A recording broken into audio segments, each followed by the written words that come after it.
Hey guys, if you're shopping for knives and gear, make sure you check out the description of the video you're watching right now for links to some great online retailers. There's also individual links for knives that I personally recommend. Thanks! What's going on YouTube? Metal Complex here, and today I've got another interesting knife review slash knife overview to share with you guys. This is the Spyderco Lil Native, which is actually a Spyderco that I've never reviewed before. This version is in Rex 45. It is a sprint run. We'll talk a little bit about Rex 45, but I've got another video focusing on that steel. So because I've never reviewed this knife, this video is going to mostly be about the Lil Native. This knife was sent to me by @Mr_Pendleton on Instagram. Please give him a follow. It's because of people like him that I'm able to bring you guys daily knife content. It's also because of my generous patrons. Thanks so much for supporting me right now. If you'd like to get your hands on one of these cool stickers and some other benefits, there is, of course, a link down in the description. Your support would mean the world to me. And follow me on Instagram. All right, let's go ahead and get a measurement on this guy. Not a big knife. Overall length is coming in at 6 inches. Blade length is coming in at 2.5, which is going to make a lot of people happy for legality stuff. And then blade length or cutting edge is actually coming in at 2 inches. So not a big knife, not a lot of cutting edge, but a lot of people, you know, prefer stuff like this. So absolutely. Let's go ahead and do some size comparisons here real quick. So up against the Ontario Rat Model 1, the Rat 1 is coming in at 8.6 inches overall. So this is definitely not a large knife. I'm sorry, this is not a large knife. The Rat definitely is. Up against the Spyderco PM2. PM2 coming in at 8.3 inches overall. Let's do another one here, an extra one. How about up against the Spyderco Shaman? The Shaman's coming in at 8.25. The reason I'm doing the Shaman is because a lot of people have told me the Lil Native is essentially a micro Shaman. And yeah, that is the case. There's a couple of differences here outside of the overall size, but you can see here, this is essentially a tiny Spyderco Shaman. Excuse me, bumped the camera there. How about up against the Benchmade Reptilian, or in this case, the Ritter Hogue? Ritter Hogue is coming in at 8 inches overall. And last but not least, the smallest knife that I usually carry, the Spyderco Para 3. Para 3 is coming in at 7.25 inches overall. How's the action of this guy? This utilizes the compression lock. This is a US Golden Colorado Spyderco, and by the way, this is an Eric Lesser design. Yeah, the action's great. It's actually very smooth. Everything is just exactly what I want from the compression lock, and I'm surprised at how easy it is to manipulate for it being such a small knife. I mean, the reverse flick, if I want to do the thumb flick, I can do it. You have to adjust your hands a little bit, right, if you're used to larger knives, but I mean, it's ready to go. It's ready. I mean, it's something that's easy to manipulate despite it being a smaller knife, which is something that I find pretty rare, but it's very welcome when I can get it. Let's go ahead and do the hardware check here real quick. I'll get out my tools. You can find my tools down in the description, the very bottom of the description. They are not expensive at all, and they are very recommendable. I know that the pivot is a T8. We're going to check that here real quick. T8 on the pivot, and the body screws are going to be T6. No point in checking that. A couple of little changes I'm making to my review style to kind of speed things up. Let's go ahead and do carry profile. So thickness, right up against the Spyderco Para 3, which is another American Spyderco. It's the same thickness. That's pretty typical of these American Spydercos.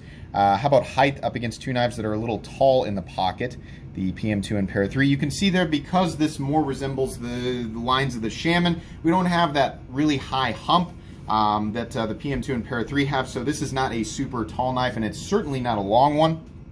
The knife is G10, and of course Rex 45 for the blade. Then it's got some countersunk steel liners that have milling on the inside. Blade stock thickness, I'm pretty sure, is about 125 thousandths. Yeah, 122. 125 thousandths is likely what it is. We don't have a lot of material. We don't have a large knife. This isn't going to be a heavy knife. Comes in at 2.5 ounces, which is completely and totally reasonable. That should not bother anybody. I've always said that anything under 3 ounces or so is kind of, I mean, the difference, right, between 1.5 and 2.5, it's all kind of trivial.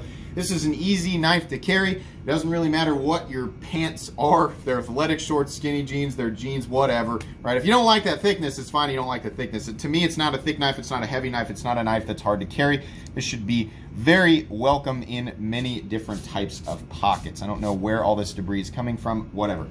All right, did we get through all that? I think we did. Let's go ahead and talk about the anatomy here. So because this is a sprint, It's got the orange G10 scales. Now, this version of this knife is no longer available, or at least not right now. But because sometimes Spyderco brings these things back and people still watch my videos, you know, months or years in the future, I will go ahead and link the original listing so that you guys can at least go look at it. And I'm also going to link every other of, you know, Spyderco Lil native variant that's available right now, so you can check this out in the description right at the top, actually, if you want to check this knife out. These come standard in black G10 and S30V, so this is a different variant. This variant came in at something like $137, which I'll go ahead and say right now, it's not bad at all for, you know, compared to the other Spyderco knives that I'm seeing, right? I understand it's not nearly as big, but overall size doesn't necessarily dictate, you know, the price. But yeah, that's not a bad price. And I think the standard one in black G10 and S30V comes in at like $125 to $130. So this wasn't much more expensive than the standard one. But yeah, those are, I mean, usually I say this for the end of the review, but yeah, that's a great price. I'm going to talk about, you know, everything here that I like. So these are peel ply textured G10 scales, and they have the typical, you know, a little bit of chamfering all the way around, so it's knocked down those corners that would otherwise be kind of sharp. Let me say this, you know, since we're talking about, you know, we compared it with the Shaman. This is definitely a smaller Shaman. It's very, very similar. You can see it comes with the wire clip, whereas the Spyderco Shaman, actually, the Spyderco Shaman comes with a different pocket clip. I've just added my deep carry clip onto it because I don't like I found that I really don't like the pocket clip that this comes with standard. It's not bad, but this is better. And the wire clip is definitely better, especially for this smaller style knife.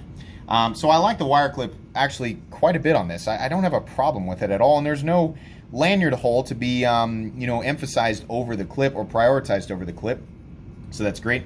Something that the Shaman does a little bit better, though, and honestly the Shaman does it better than a lot of other flagship models in the American Spyderco line, the chamfering. All the way around, the chamfering is better. Honestly, I would prefer this style of chamfering on all of these other blocky designs, including the Lil Native. The Lil Native would feel much less like, you know, like it was once just a rectangle and then they just carved it into the shape of a knife, right? It's not bad. I just want that chamfering. So it's okay. It's plenty comfortable. As far as ergonomics go, oh my gosh, the ergonomics are great. This is such a little knife, and because of that nice large forward choil, I can actually get a full purchase on it. I like that. Now I understand that a smaller blade's not going to allow me to do everything that I could need, you know, possibly need a knife for in my day-to-day life, but this blade, honestly, this knife will probably do about 90% of what I could imagine in an EDC setting, so that's fine. And I really appreciate that I can get a full grip on it if I really do have to do some tasks where I'm bearing down. But, you know, as far as like opening boxes or manipulating this blade, yeah, the ergos are just fine. It's not a grand slam, but yeah, I mean, solid 8 out of 10 on ergos for sure, and I appreciate that forward choil. The blade is a Spyderco leaf-shaped blade. That's always something that's appreciated. It's fully flat ground. It is nice and thin down at the edge. Absolutely, you're going to be able to do your cutting tasks with efficiency. Because this is satin finished, it is a tad sharp up here. Not that big of a deal. I just like tumbling better because the tumbling tends to knock that stuff down. But on a steel like Rex 45, the higher the polish, the better the corrosion resistance is going to be, even if it's almost a trivial amount. Rex 45 is not a stainless steel. It has unbelievable edge retention. I actually tested this steel with a Shaman, and I was shocked at how long the edge held, and I was also shocked at how minimal damage there was after I had been breaking down boxes for 2 hours. You can go watch that video if you want. It's in my Spyderco Knives playlist, and you can also check out the original post on Instagram after I had finished cutting all the boxes up. Rex 45 is extremely impressive. It is also very, very tough. So the edge is more likely to roll than to chip, which is fantastic. That makes it easier to sharpen, and that's great considering Rex 45 is going to be very similar to M4 and how easy it is to sharpen. And M4 is not fun to sharpen. This is a hard steel. I think they aim to harden Rex 45 something between 66 and 68. Yeah. It's pretty crazy stuff. The only downside to Rex 45 is that it is not stainless, not by a long shot. So a higher polish is going to help a little bit with that. If you live in an area like Kansas, it's not nearly as big of a deal. But if you live, you know, somewhere where non-stainless steels corrode pretty easily, then this might not be the best steel for you. But It's interesting. The standard version of it comes in S30V, which is a stainless steel, holds a reasonable edge for you know, a while. It's not the worst thing in the world to sharpen, and it's somewhat tough. You know, it's a good, well-rounded steel, and I think it's totally appropriate on a knife like this. I don't have a problem with it. The edge is totally fine. It's very typical of other American Spydercos. It's very, very well done. No fit and finish issues, anything like that. All right, moving down to the body, we just have, you know, as far as disassembly goes, we got the 2 screws for the stop pin. You've got the screw holding in the pocket clip, which actually looks like it goes through to the standoff back there, so that's fine. Compression lock is great, typical compression lock. It's going to function exactly the same way as your Para 3 or PM2, your Shaman, etc. The wire clip is excellent on this. Problem with these types of Spydercos with the peel ply texturing is that in and out of the pocket over time, and no matter how good the pocket clip is, it's just going to fray your pants up. It'd be nice to see them smooth out that area underneath the pocket clip, but whatever, you know. That's just something that's going to happen. You know, if that bothers you, then maybe it's not for you, but it's really not that bad. It's just definitely something that's going to happen with this peel ply texturing. But the texturing does offer a nice amount of grip and is not super duper aggressive. In some situations, that's going to be welcome. It's definitely going to grab your hands if you're wearing gloves or if you're barehanded, either way, so that's fine. Wire clip, like I said, excellent. Carries, I would call this almost deep. There's not much of the knife sticking up out of your pocket, so it's not something I have a problem with. The rest of the knife is much the same as the front, right? Inside, like I said, we've got a little bit of milling going on the inside there. Where's my flashlight? And yeah, just a little bit in there, so that's welcome. I do appreciate the fact that they've got the full liners on the inside there. That's actually the preferred, would be my way to do it, absolutely. All the way around, this is just an impressive knife. There's really not much to complain about here. So this was my goal, actually, to keep the review under 15 minutes and shave down a couple of areas. The Spyderco Native made it pretty easy because it's a pretty simple design, pretty straightforward, but expect to see this, you know, this speed, this pace, you know, in the future. That's what I'm going to try to do. Some of my older reviews will be peppered in here and there, but yeah.